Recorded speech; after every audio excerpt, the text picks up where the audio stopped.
María Evangelizadora Radio, un pedacito de cielo en tu hogar. Te presenta el día de hoy, 22 de febrero, fiesta de la Cátedra de San Pedro.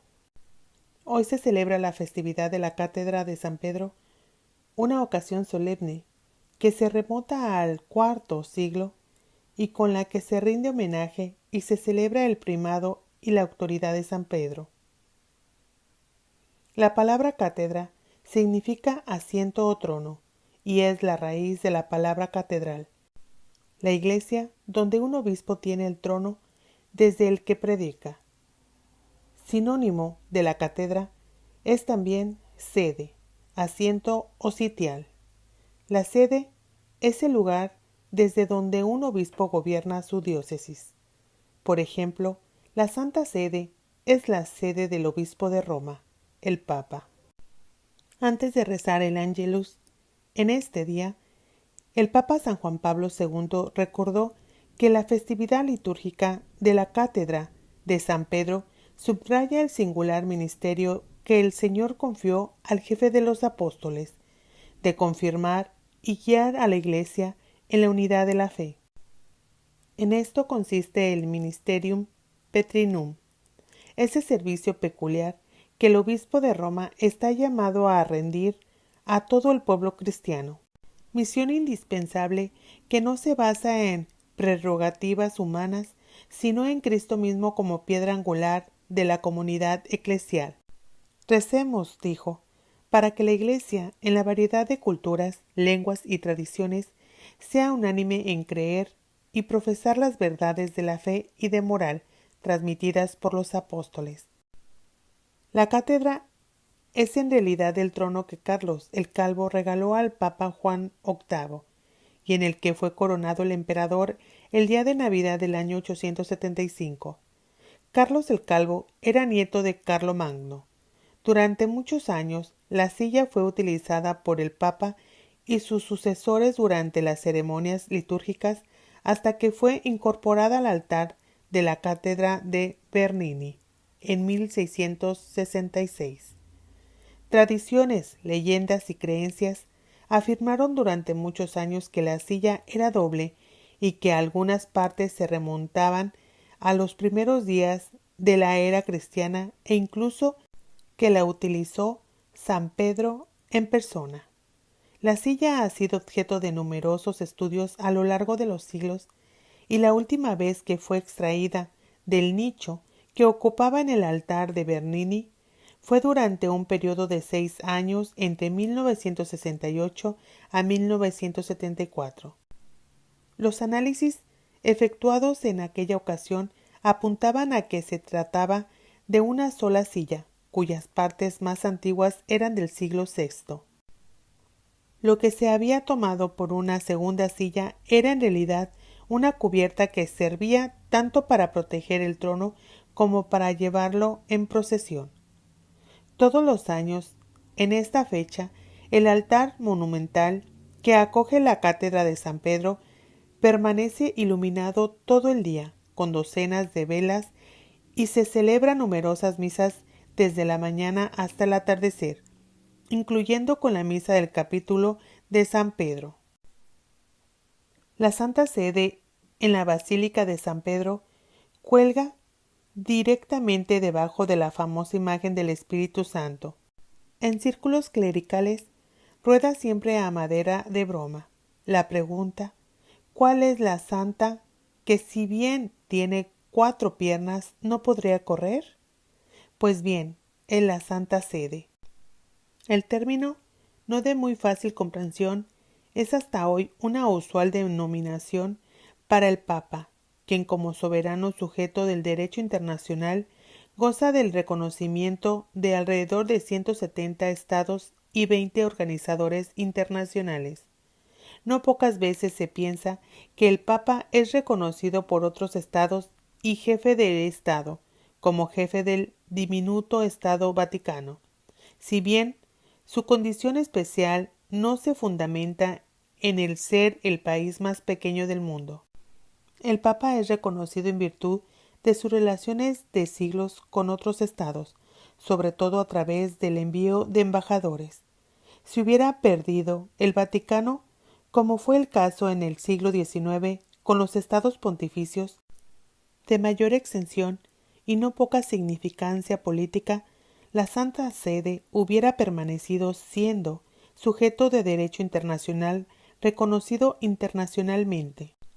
El Papa, y sólo él, entre todos los demás líderes religiosos, es quien goza de la autoridad de un jefe de Estado, equiparada a la de los presidentes.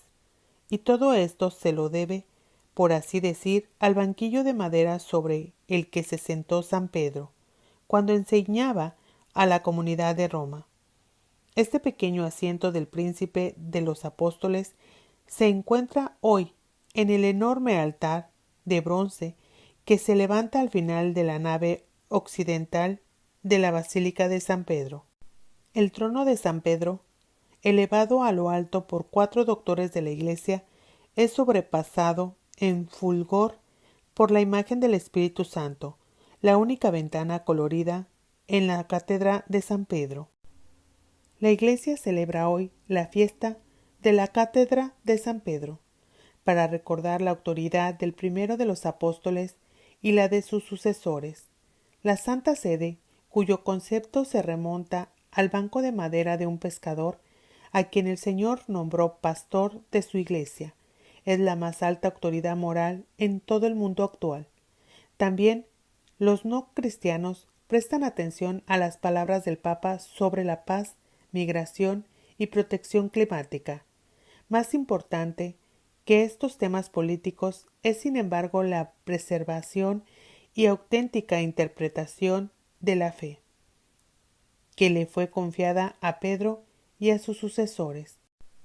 A él le fue prometida, tal como bellamente muestra el altar de San Pedro, la especial asistencia del Espíritu Santo al explicar el Evangelio de Cristo desde la tradición de la Iglesia y sus padres.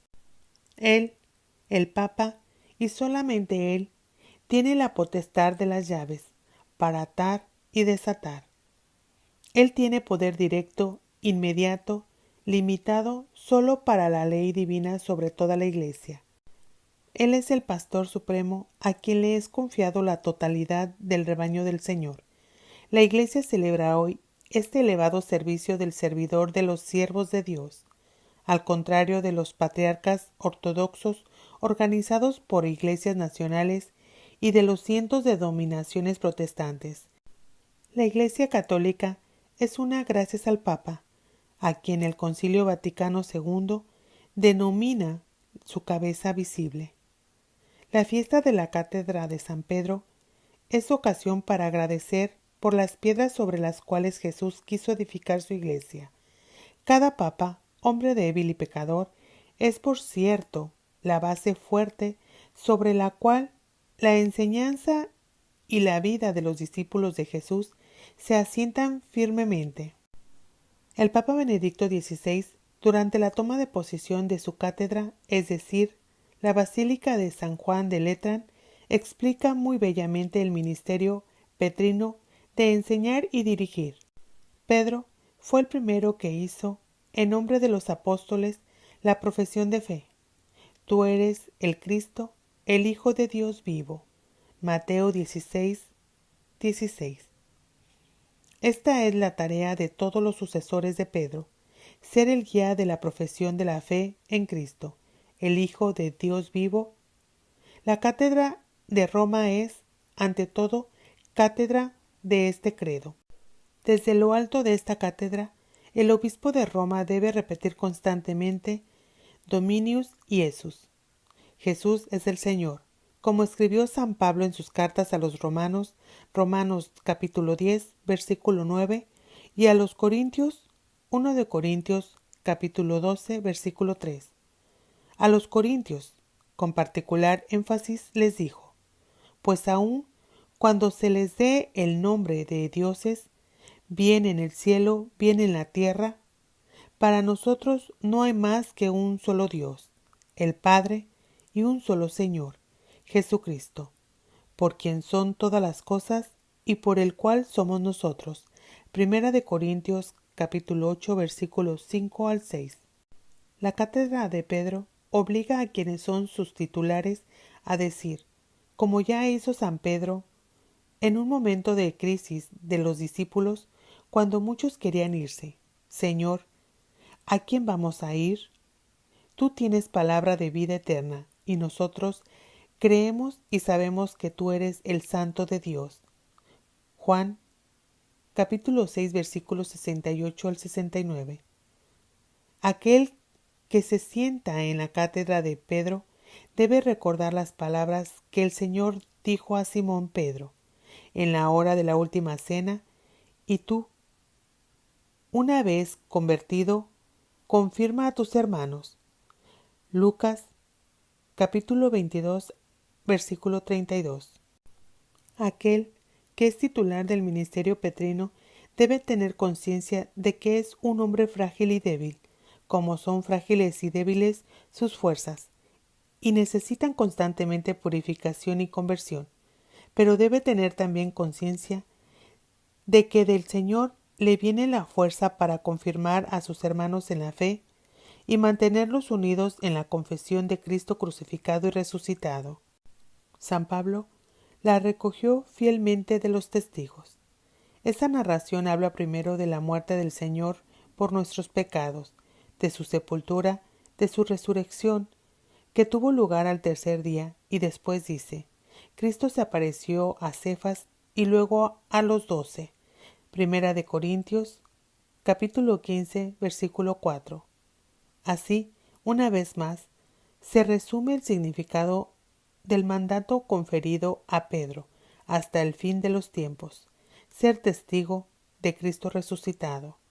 El obispo de Roma se sienta en su cátedra para dar testimonio de Cristo. El Papa es el padre de la familia de Cristo, que conduce a los hijos e hijas de Dios a casa. Como obispo de Roma, enlaza a todos los católicos a la ciudad sobre las 7 colinas.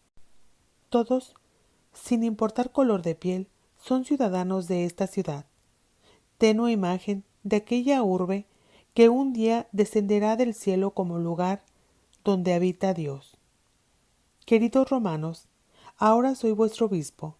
Gracias por vuestra generosidad, gracias por vuestra simpatía, gracias por vuestra paciencia conmigo. En cuanto católicos, todos somos, de algún modo, también romanos. Con las palabras del Salmo 87, un himno de alabanza a Sión, madre de todos los pueblos, cantaba Israel y canta la Iglesia. Se dirá de Sión: uno por uno todos han nacido en ella. De modo semejante, también nosotros podríamos decir: en cuanto católicos, todos hemos nacido de algún modo en Roma. Así, con todo mi corazón, quiero tratar de ser vuestro obispo, el obispo de Roma. Todos queremos tratar de ser cada vez más católicos, cada vez más hermanos y hermanas en la gran familia de Dios, la familia en la que no hay extranjeros.